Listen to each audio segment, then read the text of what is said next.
For our 4th of July special, we have to bring you an update on that one-time American favourite that found out the hard way that go woke, go broke isn't just a cute saying.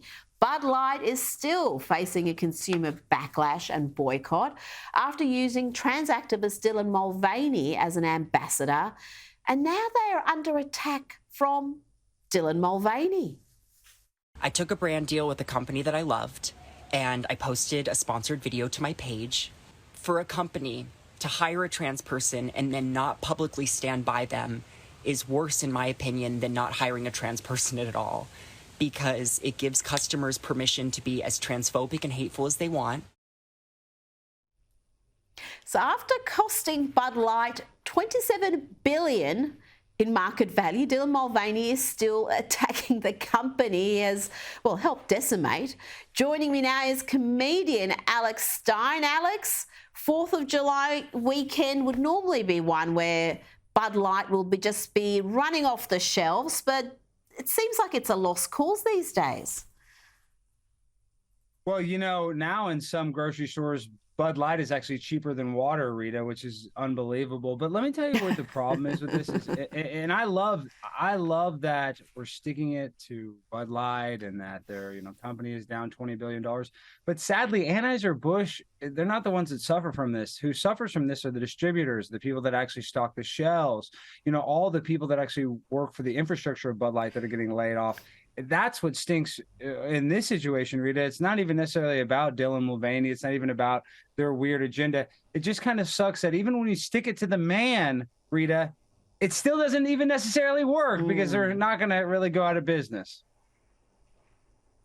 But I think it's important because it sends a message to other brands. It sends a message to the corporate world that there can be a cost with this sort of activism. It is not a cost-free exercise. And talking about Dylan Mulvaney, let's look at one of his recent videos that went viral, which I think has inspired you. I live for the gays. I live for them. I live for the gays. The gays, the gays, the gays. The guys, the gays, the gays make me happy. I don't want to live for anyone else. Gay, gay, gay. Be gay. Yeah, yeah, yeah. Whoa, whoa, whoa. I love transgenders!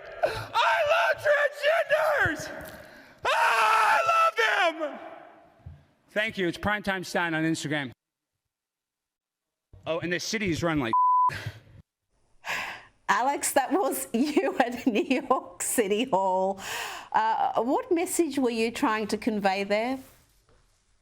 Well, Pride Month was absolutely insane here in America, and every single corporation had the rainbow flag. But in New York, it was so absurd. I was there for a New York Young Republicans event, and I'm telling you, it was, and I'm not homophobic or transphobic, but it was extra devious this year. A lot of, basically partial nudity around children. So what I wanted to do is I wanted to take it out of the streets and actually put it in the City Hall.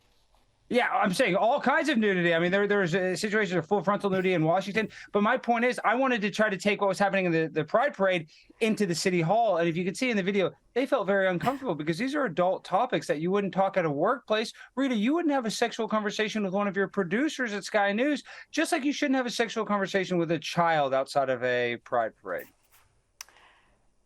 Well, yes, or expose your bits to them. So we've played footage here of all sorts of, degeneracy, full frontal nudity at what were labelled family-friendly events. That's just, that's no wonder there's been a backlash to that sort of behaviour.